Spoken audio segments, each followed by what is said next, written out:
Ketua Umum PDI Perjuangan Megawati Soekarnoputri menghadiri penutupan pembekalan Kepala Daerah se-Indonesia pemenang Pilkada 2024. Acara ini akan langsung dipimpin. Penutupan digelar di Sekolah PDIP Lenteng Agung, Jakarta Selatan, Minggu siang. Megawati bersama seluruh kader PDIP yang hadir mengenakan seragam partai bernuansa merah hitam. Turut hadir sejumlah pejabat dan pengurus PDIP, diantaranya Prananda Prabowo, Ganjar Pranowo, Jarod Saiful Hidayat, Komarudin Watubun, Yasona Lauli, dan Basuki Cahaya Purnama alias Ahok. Pembekalan digelar selama 3 hari sejak hari Jumat untuk menyelaraskan visi misi antara pemerintah pusat dan daerah.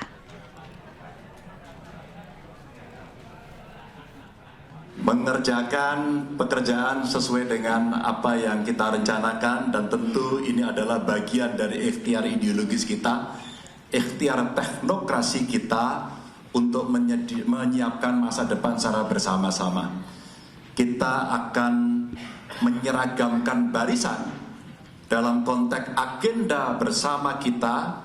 Bapak Ibu menggenapi seluruh janji-janji politik, namun dalam koridor kepartean kita semua sekali lagi saling tolong-menolong, saling membantu, saling berbagi pengalaman, dan tentu saja hasil akhirnya adalah kemajuan di tempat Bapak Ibu. Gubernur Jakarta Pramono Anung akan melakukan revitalisasi ruang terbuka hijau atau RTH dan ruang publik terpadu ramah anak atau RPTRA Kalijodo.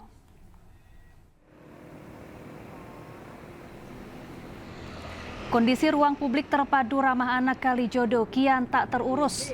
Jalur sepeda hingga arena skateboard yang rusak menjadi tanda kurangnya perhatian pemerintah. Kalijodo memiliki 2 area yang berbeda pengelolaannya. Sisi pertama dikelola kelurahan dan masih aktif digunakan anak-anak untuk bermain.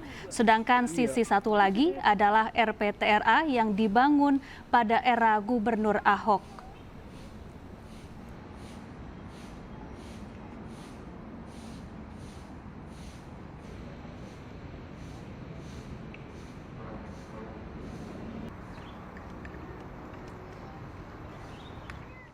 Ya, Gubernur Jakarta Pramono Anung meninjau RPTRA Kalijodo, Jakarta Utara. Dalam kunjungannya, Pramono menargetkan revitalisasi RPTRA Kalijodo rampung dalam 6 bulan ke depan.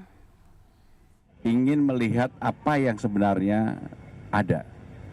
Karena saya pengen untuk RPTRA Kalijodo ini, seperti yang dulu saya sampaikan, saya ingin melakukan memperbaiki yang dulu pernah ditinggalkan oleh para gubernur, yang menurut saya baik.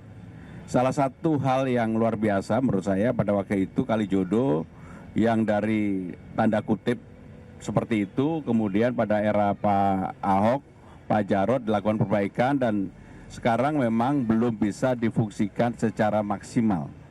Dan untuk itu saya sudah menugaskan kepada Kepala Dinas Pertamanan yang baru, Pak Fajar, untuk duduk bareng kembali bersama dengan mereka yang sekarang ini di RPTRA untuk kita kelola kembali, kita perbaiki, dan kemudian kita rubah fungsinya memang betul-betul bermanfaat bagi masyarakat, bisa olahraga, bisa jogging, bisa berteater, berpuisi, bermain gitar dan sebagainya, sehingga dengan demikian perbaikan itu segera dilakukan bersama-sama.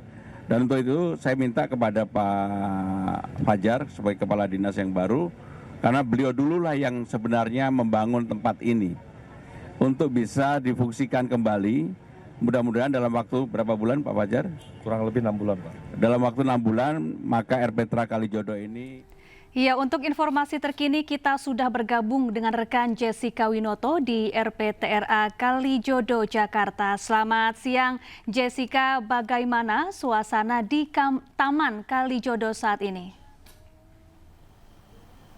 Ya, selamat siang Syafa dan juga pemirsa. Untuk kondisi atau suasana di RTH dan RPTRA Kalijodo Jakarta Utara ini sangat sepi karena memang informasinya di sini itu mulai rame di sore hari ke malam hari. Karena lalu juga Syafa dan juga pemirsa dapat kami sampaikan untuk terkait kondisi di RTH dan RPTRA Kalijodo Jakarta Utara ini memang setelah dilakukannya kunjungan oleh tinjauan oleh Gubernur DKI Jakarta yaitu Pramono Anung untuk melihat kondisi dari RTH dan RPTRA Kalijodo Jakarta Utara ini kian tidak terurus atau kurang perhatian dari pemerintah untuk melakukan pengelolaan atau penggunaan secara maksimal di RTH dan RPTRA Kalijodo Jakarta Utara. Lalu Syafa dan juga pemirsa dapat kami sampaikan bahwa kondisi di arena skateboard dan juga arena trek sepeda BMX ini banyak sekali permukaan atau aspal-aspal yang sudah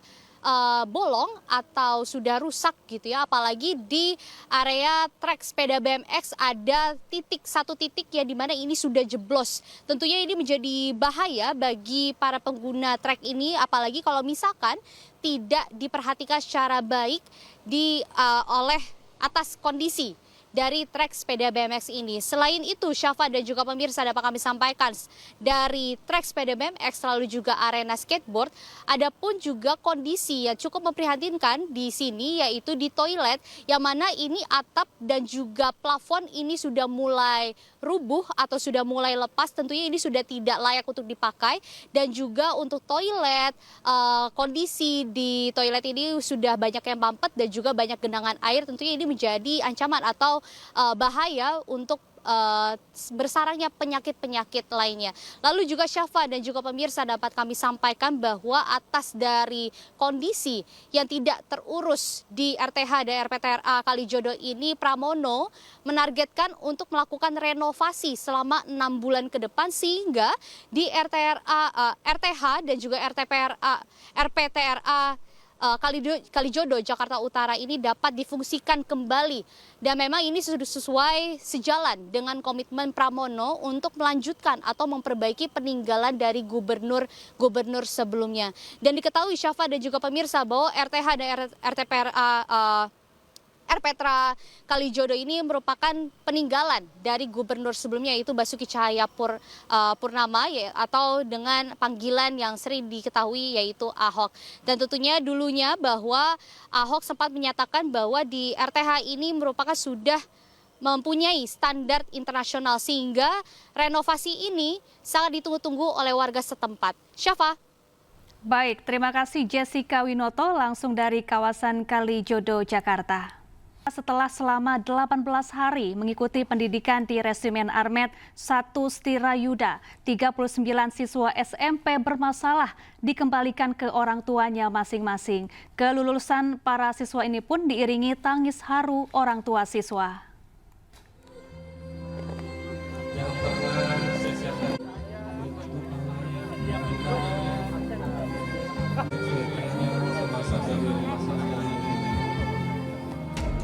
Tangis haru mewarnai proses kelulusan gelombang pertama 39 siswa bermasalah yang usai menerima pembinaan di Resimen Armet 1 Stirayuda, Purwakarta, Jawa Barat. Para orang tua dan siswa tak bisa menahan tangis saat kembali bertemu. Sebelum upacara penutupan, 39 siswa ini berbaris di lapangan dan memperlihatkan sejumlah atraksi. Di antaranya kemahiran baris berbaris serta meneriakan yel-yel ala militer. Bupati Purwakarta, Saiful Bahri bin Zain menyebut setelah 2 pekan di rumah, para siswa akan kembali dikumpulkan untuk pemeriksaan perilaku. Nah, saat ini sudah hari ini kita pulang dulu ke rumah. Mereka, walau bagaimanapun, mereka itu adalah seorang anak yang harus terus berkangen-kangenan sama keluarganya. Baik, pulang dulu ke rumah. Program 6 bulan ini nanti sistem mekanismenya kita akan dikasih tahu. Nanti 2 minggu kemudian mereka dibawa lagi ke sini untuk refresh lagi untuk controlling selama mereka ada di lingkungan sekolah dan lingkungan rumah. Sementara itu, Gubernur Jawa Barat Deddy Mulyadi menyebut usai 39 siswa tersebut kembali ke orang tuanya, nantinya 39 siswa ini masih akan terus mendapatkan pembekalan. Namun hanya 1 minggu sekali atau bahkan 1 bulan sekali selama 6 bulan ke depan.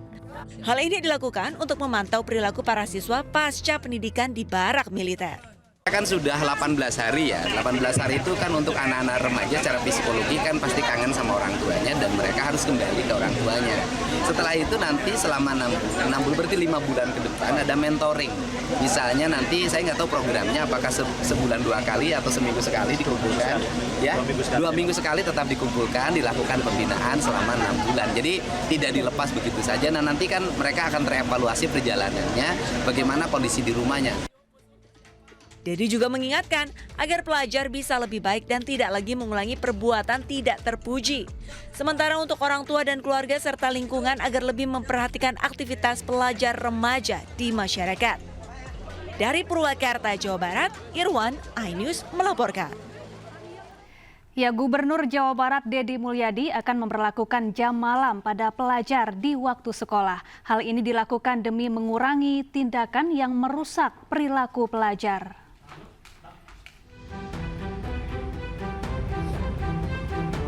Perilaku pelajar yang mudah terprovokasi kerap melakukan tindakan kriminal. Menyikapi hal ini, Gubernur Jawa Barat Deddy Mulyadi akan membuat kebijakan penerapan jam malam bagi pelajar.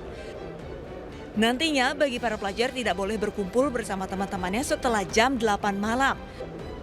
Dari peraturan ini diharapkan para pelajar sudah berada di dalam rumah untuk belajar. Di jam-jam tertentu mungkin saya akan memberlakukan pada hari-hari belajar itu tidak boleh lagi nongkrong di atas jam 8 misalnya. Karena kan mereka harus di rumah. Karena ketika di luar itu godaannya terlalu banyak sehingga hari ini saya juga bersyukur di berbagai tempat mengalami penurunan, anak-anak mulai bersekolah dengan baik, tawuran mulai menurun, kemudian juga anak-anak sudah senang berjalan kaki. Ini kan sebuah sinyal bahwa seluruh kebijakan akan berjalan manakala dilakukan secara sinergi.